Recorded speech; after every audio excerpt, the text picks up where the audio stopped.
So,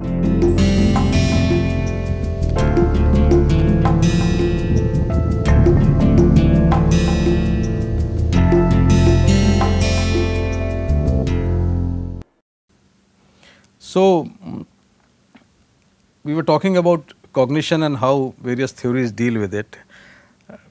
So, cognitive psychology came in, which was the antithesis of behavior, as I told you last time.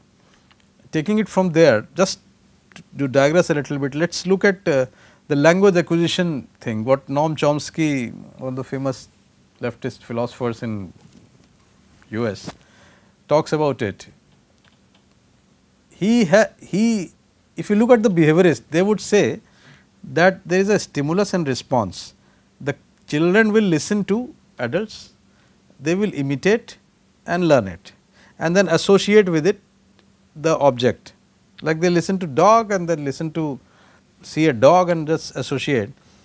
But this theory of learning language through imitation was challenged by Chomsky. He says that there is a system in the way language comes up, and he gives the example that children can produce new sentences they have never heard before.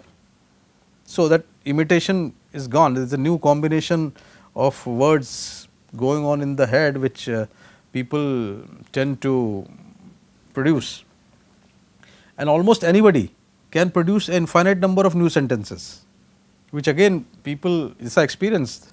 We learn talking, we may be talking new sentences in new languages which may be partly learned, but we obviously do not, we have not listened to everything what we bring out. So, what is the difference between the behaviorism versus cognitivism?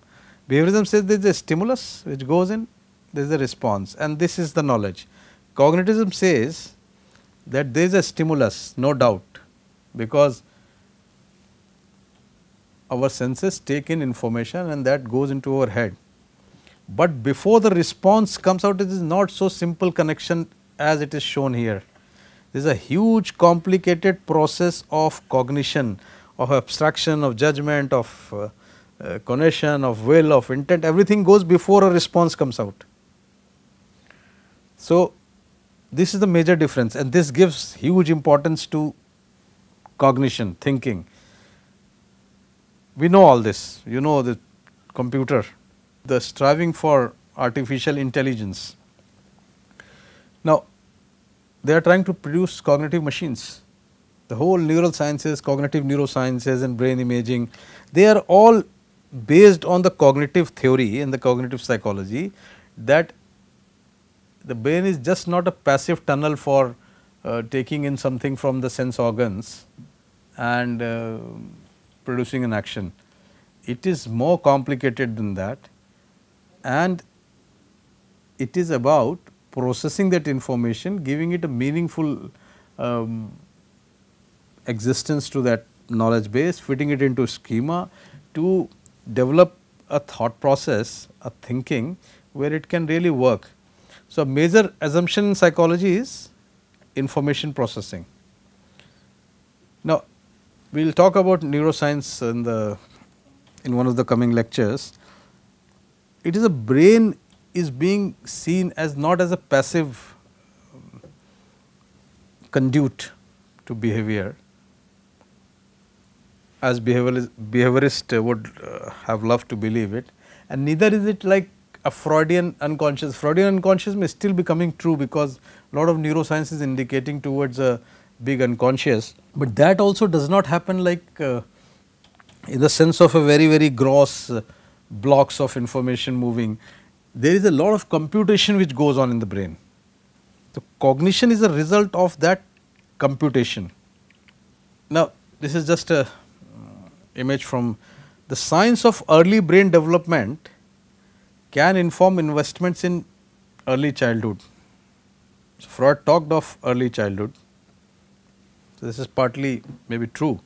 These basic concepts established over decades of neuroscience help illustrate why child development, particularly from birth to 5 years, is foundation of prosperous and sustainable society.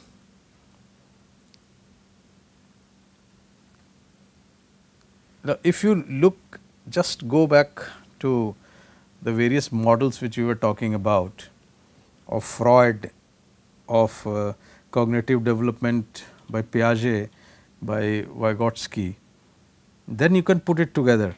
So, everything is happening actually at the same time, and it is happening in the way that the brain has its own inherent scaffolding and unfolding, which happens under the influence of the culture and the society and the rules which the society is actually playing with. So, a society which has to improve or really change should bother about how it brings up children of this age, because the basic nature, the basic seeds of personality, the basic reactions, the basic framework is probably formed in this period as it appears now. Isn't this strange? Freud was saying childhood experiences, and he was talking about sexuality. The behaviorists say that you train it by stimulus and response. The cognitivists say that it is the computation of the brain, but none of this is happening without the cultural, socio-cultural influence. So, there may be some amount of everything going in if you look at it. So, if you try to synthesize, everything may be going in, imitation may be going in, the processing in the brain may be going in, the inherent framework of language and thinking may be going in there, the action and its feedback as reward and punishment is going in, the brain pushing to explore and learning through the experience is functioning there. The knowledge and the experience which are taken are being assimilated and accommodated. So, in fact, taking a very large broad view and of the whole thing, it appears that whatever people have talked is partially true in most of the things, and the brain. So, that means the brain has a multifarious computational parallel, maybe hierarchical system working. So, to develop cognitive frames, and what are these cognitive frames I am talking about is very important, because we started from the society, then self, and then things about the we do in daily life, and now we think we are thinking, and we are doing a lot of this by thinking. After this we will talk about the other important part, which is emotion. Cognitive, probably what is happening that all these things which go on, and for a person whose brain is developing normally is to live in a society, everything has gone in to make hierarchical layers of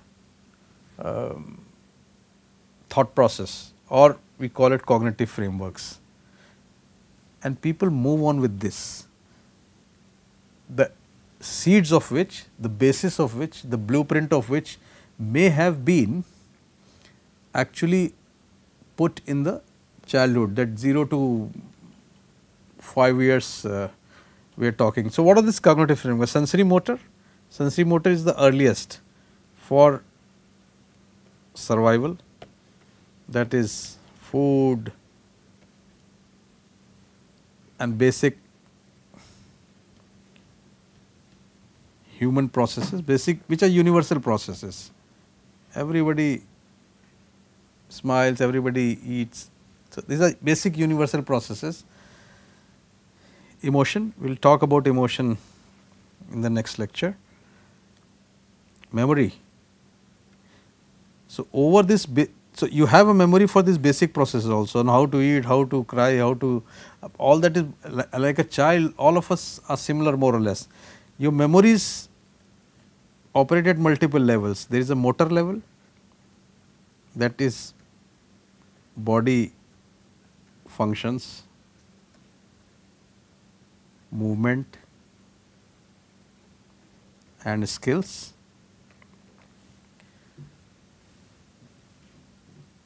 Memory can be personal, your experiences. There has to be a social memory of following rules. So, these are all like, and there are other terminology or episodic or semantic, declarative, so on and so forth, procedural. So, this is the data bank which has gone into your head to actually going about in life. Now, these memories, this sensory, motor, emotional is the data bank of the what has gone in comes from society, from education, and religion. Even if you deny it as you grow, still, because religion has been in the head of human race since it started probably looking up to the sky and realizing that the human being has a very, very small place in the whole system. So, mythology, we never realize, but whether you want it or you do not want it, the mind keeps responding to lot of things, and people have common sharing mythology, although they may be existing in this system in modernity or not, but then the old myths die and the new ones are coming up. The new ones may be more materialistic, the new ones may be like for new achievements and education, obviously the technology of its time. All this go into making your cognitive framework. So, if you talk to a kid who is brought up in, say, a 3, 4, 5-year-old kid who is brought up in these times, who can use a mobile or an iPad or a phone much better than a 60-year-old man who has been introduced to obviously there will be a change in cognitive framework. There will be no change in the basic living. They will be eating in the same way, they will be doing the daily chores in the same way, obviously depending on their age, but the technology part of it would be much more comfortable for the kid. He is brought up into it. For somebody who is a 60, 70-year-old person may find it anxiety. So, these are again the layers of your cognitive framework. Like talking about the other space and it is normal for kids of 16, 17-year-old, but a 16, 17-year-old kid who was being brought up say in 1920s would be thinking in an entirely different way. This is how things go in, this is all there in the brain. The positive psychology is something which has come up in the last couple of decades, because what was happening all this while is that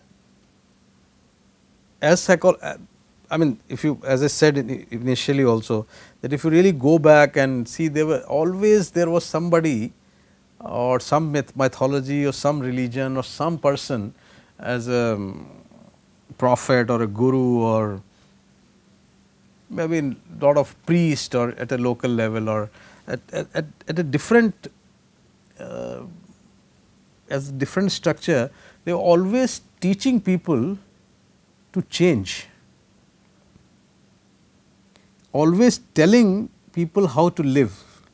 Now, this raises a big question, what was the need and really what was the push? Was the brain not fully evolved, or it was always expected of human beings not to be in the right mode of functioning, that there is always a need to tell people.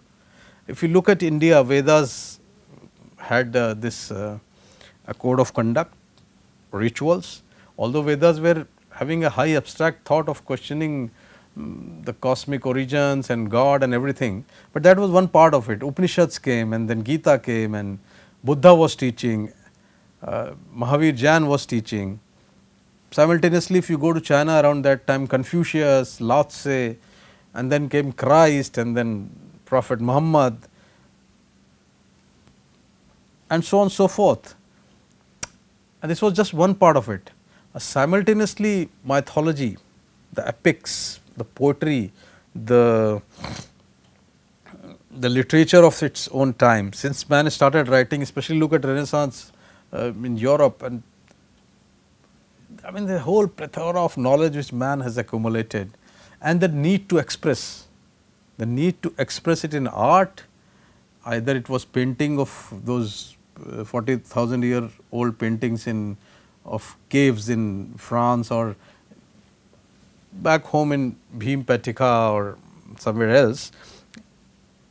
There was always this human activity which was going on at two levels.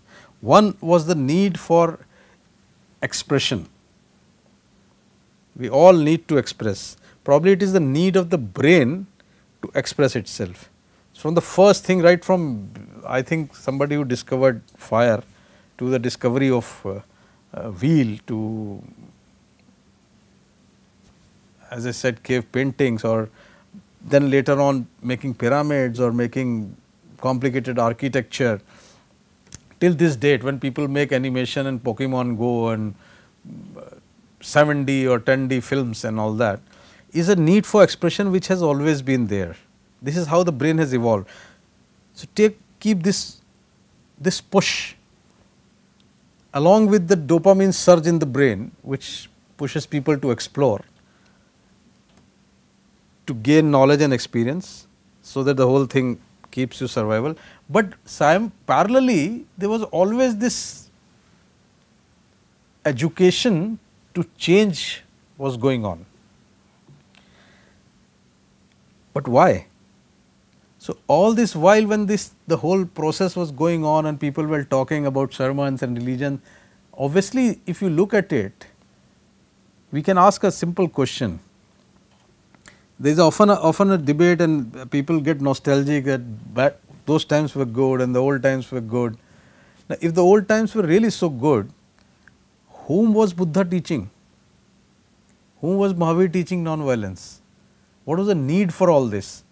Why were Vedas telling people to do this or not do this? Why was Christ telling people to love? Obviously, they were not telling to people who were sitting peacefully and quiet. They would be telling to people who were not so quiet. This we can believe, because if our brain can push us to explore and do impulsive, sometimes destructive, sometimes naughty things, obviously the whole process can be functioning for others also. So, were these people, was this need of teaching and improving and is also need of the brain. One, to explore, to gain experience, to survive; second, to express; and third, this need to keep modifying, to keep changing. Because if we look at our lives also, and honestly, if I can tell about myself, we all tend to teach.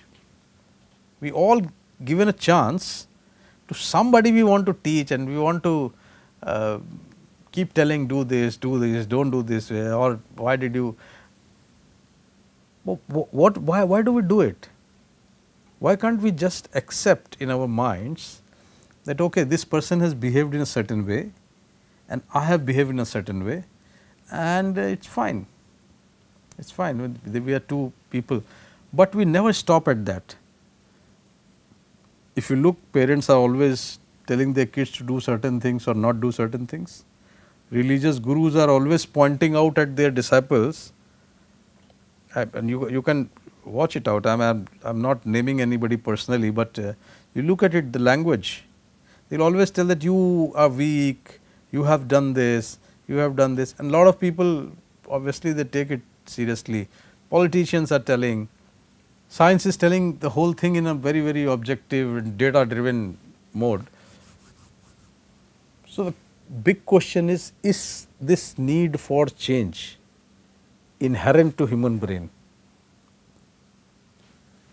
Why people tell others to change is a different discussion altogether, but the whole core is that people want to keep telling, and that has been continuous till now. Now, once this science stepped in, the industrial revolution, and that we had control over technology, that gave us a sense of power, however illusory it is, but it still is a sense of power. Now, the sense of power, again I would say it is not an individual dopamine surge, it is a collective dopamine surge which has gone in. you explore space, you explore sea, you explore nature and try to control it, and all that human drama which is still continuing, and it will continue till we find maybe a home away from home somewhere, or maybe we can make artificial intelligent machines, robots who are in perfect control. So, we keep pushing this, and that once we got this power of exploration as a collective urge, we and technology gave us some means. Obviously, the old explanations of life, even God was rejected, and that old explanation that God has will and God is running everything was not acceptable to human beings. We are not ready to take it lying down that we are just puppet. Why? Because we suddenly realized, like in the Eastern world, it was always realized that human has a huge capacity to think, huge cognitive capacity, and has a inherent push to think. Renaissance brought this concept to Europe also, and then to United States of America and rest of the countries, and they took a huge surge in industrial evolution to become technically strong. So, this technically strong actually brought a disturbance in the mind, in the sense that we are not able to take the old models lying down that we are just puppets. So, we wanted to explore our mind also, which we turned our camera much later, and that was the advent of psychology. What was philosophy before, in the times of Descartes, and he separated the mind and created the dualism of mind and body, and there were other people who believed differently, people like Kant and other Hobbes and all that people. They, what was happening with philosophy started getting substantiated by psychology, maybe at the beginning of 1900 or something, especially with William James and his functionalism, and then came in structuralism and lot of other theories, as I said, psychoanalysis and behaviorism, and then cognitive psychology. They started substantiating it over the theory of mind. Still today, the definitions given by the psychology are the only definitions which are used in neurosciences research. So, neurosciences research, which is trying to create robust data by imaging and other things, is trying to discover what psychology had delineated in a theory: cognition, abstraction, judgment, various faculties, emotions and all, and that is being tried to convert. But in the process, what happened? It also started noticing abnormal behavior. Now, abnormal behavior in the society was also considered as criminal at times. So, some things got punished because of the intention of the act, most of it was converted to. So, the whole and then came in psychiatry with its medication and the psychotherapy and all. So, lot of the focus was on explaining the behavior, the deviancy associated with it, and the correction of it. It was not focusing on what human being could do. So, when you change one theory to the other, where there is no more God and destiny, it is the brain. It is the brain which is causing all this abnormality. Again, what was human, what is the cognition, where did it stand?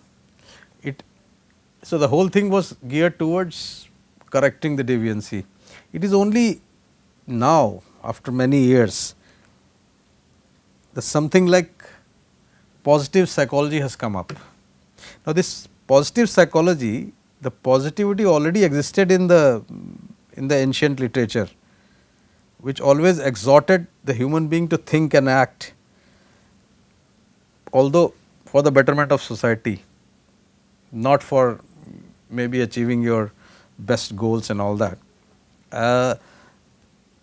But now positive psychology is talking about as a science of human strength. what a human being can achieve. Seligman is one of the front runners for this. How could a human being change, transform, live a life of fulfillment, live a life by which he can achieve his best potential and be useful to other at the same time. How can one spread happiness? The whole aim of a life of fulfillment in positive psychology is happiness, and happiness of an individual does not mean anything unless people around you are happy. Now, this is something which is positive psychology these days talking about, and now hardcore science is also trying to look at it. Never integrated this type of abstract hypothetical thing. It had already rejected mythology and the religion, but now it is again trying to incorporate some part of it. And obviously, maybe someday we will have to revisit our own culture and all of us and find out what was positive in that. But all this also takes us back. It is not only now it is happening. Maslow's pyramid of self actualization is actually about this only. Carl Rogers' unconditional acceptance, which we are always taken into the psychotherapeutic general principles, humanistic. So, this wave of humanistic positive psychology which has come up which is coming up rather, has probably given rise to what I was telling you, all this whole tsunami of self-help and motivation. But if so much is happening, the big question is, why is it the world is in such a shape? And again the same question, if people were could think and really do it, why weren't they able to do it, and why did they need a Buddha and a Mahavir every time? And why is the world in such a shape? There is a pretty huge and humongous violence in the world, the exploitations and the fraud and the lies, and which has you can blame the political system for it, but it is not so, because if you look at it, it is us, the individuals, who are making the system. And are we really balanced within us? Are we, if suppose imagine there are 700 crore people right now, and if all of them have this true balance within their head, I mean society will obviously transform, but it does not happen. It does not happen in spite of this whole millions of books of how do you want to change, millions of lectures and motivational gurus, and what is wrong with it? Why is not it happening? This is exactly the question which we are going to address in the remaining lectures and the journey which we are going to do in the 7-8 hours we have to ourselves. And I would like you to keep going back and referring to this thought process and trying to apply it to your life and make down your questions, because and we'll try to have an interactive session, and maybe once a week or once in fortnight, so that you can put these questions and then we can go on discussing. But the most important thing, the note on which I want to end, there is a reason why we are not able to do this, and I'll try to bring that reason to you in the next lecture. And once we are done with that, we will try to put the whole picture together, and then maybe I'll try and tell you how really all that applies from the social psychological level to a biological level. So, see you in the next lecture, trying to discover this key. Thank you.